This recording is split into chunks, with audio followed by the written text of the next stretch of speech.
প্রিয় দর্শক, সবশেষে রয়েছে গ্রন্থ পরিচিতি। আমাদের আজকের গ্রন্থের নাম খাদিজা রাদিয়াল্লাহু তাআলা আনহা সম্পর্কে 150টি শিক্ষণীয় ঘটনা।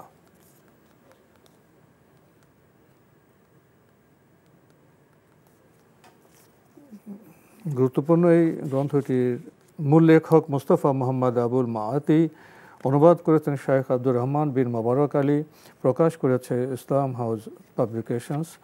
এই গ্রন্থটির দীর্ঘ সূচি রয়েছে। খাদিজা রাদিয়াল্লাহু তাআলা আনহার বংশ পরিচয়, জান্নাতি নারীদের নেত্রী হিসেবে খাদিজা রাদিয়াল্লাহু তাআলা আনহা, পরিপূর্ণ গুণের অধিকারী খাদিজা রাদিয়াল্লাহু তাআলা আনহা, প্রথম ইসলাম গ্রহণকারী মহিলা খাদিজা রাদিয়াল্লাহু তাআলা আনহা, রাসূল সাল্লাল্লাহু আলাইহি ওয়াসাল্লাম কর্তৃক তাঁর অধিক প্রশংসা, খাদিজা রাদিয়াল্লাহু তাআলা আনহার জন্য ইস্তিগফার, আরও অনেক গুরুত্বপূর্ণ বিষয় রয়েছে এই গ্রন্থে। যারা এই গ্রন্থটি পেতে চান টেলিফোনে যোগাযোগ করতে পারেন। Telephone number 01715768209। আবারও বলছি 01715768209। আর বইটির মূল্য 160 টাকা মাত্র। খাদিজা রাদিয়াল্লাহু তাআলা আনহা সম্পর্কে 150টি শিক্ষণীয় ঘটনা, যদি সংক্ষেপে কিছু বলতেন। খাদিজা রাদিয়াল্লাহু তাআলা আনহা এই উম্মতের সর্বপ্রথম ব্যক্তি যিনি ইসলাম গ্রহণ করেছেন। এই উম্মতের সবচেয়ে সম্মানিত ব্যক্তি যিনি আল্লাহ রাসূল সাল্লাল্লাহু আলাইহি ওয়াসাল্লামের কাছে জান্নাতের সুসংবাদ লাভ করেছেন। নারীদের মধ্যে যে 8জন নারী জান্নাতের সুসংবাদ পেয়েছেন তাদের মধ্যে একজন হচ্ছেন খাদিজা রাদিয়াল্লাহু আনহা, এবং তিনি সর্বপ্রথম জান্নাতের সুসংবাদ পেয়েছেন।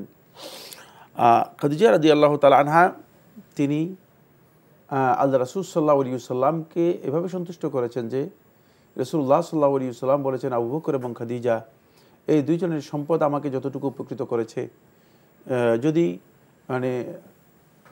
এই দুজনের সম্পদ না হতো তো আমি এতটুকু করতে পারতাম না।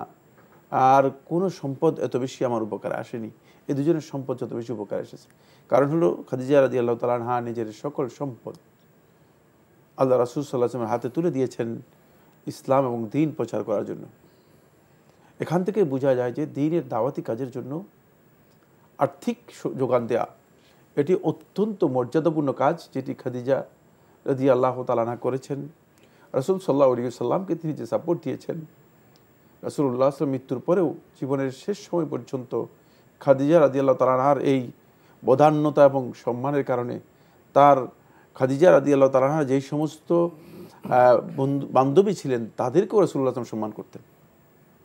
সুতরাং খাদিজা রাদিয়াল্লাহু তাআলা সম্পর্কে জানা এবং তার এই যে বিশাল মহত্ব, যে উদারতা তিনি দেখিয়েছেন ইসলামের জন্য, এই সম্পর্কে জানা মুসলিম নর নারী সকলের জন্য অপরিহার্য একটা বিষয়। আর সুখে দুঃখে নবী সাল্লাল্লাহু যেভাবে উনি সহযোগিতা করেছেন, রাসূল সাল্লাল্লাহু আলাইহি ওয়াসাল্লামকে সহযোগিতা বলতে রাসূল সাল্লাল্লাহু আলাইহি ওয়াসাল্লামের প্রথম যে বক্তব্যটি, ওহী নাজিল হওয়ার প্রথম যে ঘটনাটি, সেটাও অসাধারণ ছিল। যে অভূতপূর্ব যে বক্তব্য তিনি দিয়েছেন সেটা হচ্ছে যে রাসূল সাল্লাল্লাহু আলাইহি ওয়াসাল্লাম মনে করতেছিলেন যে লাকাদ খাশিতু আলা নাফসি, আমি ভয় করতেছিলাম, নিজের উপর আশঙ্কা করতেছিলাম যে মনে হচ্ছে যে আমি ধ্বংস হয়ে যাবো, এরকম একটা কিছু মনে হচ্ছিল। ওয়াল্লাহি লান ইউখসিকাল্লাহু আবাদা, আল্লাহর কসম করে বলছি আল্লাহ সুবহানাহু ওয়া তাআলা আপনাকে কোনোদিন লাঞ্ছিত করবেন না। কারণগুলো বর্ণনা করেছে। তো আমাদের এখানে শেষ করতে হচ্ছে সময়ের কারণে। আপনাকে অনেক ধন্যবাদ। আমরা যেতে পারতেছি না। আপনি যে কথা বলতে চাচ্ছিলেন সে কথার মধ্যে যে কত বিষয় রয়েছে, কিন্তু সময়ের কারণে আমরা যেতে পারলাম না।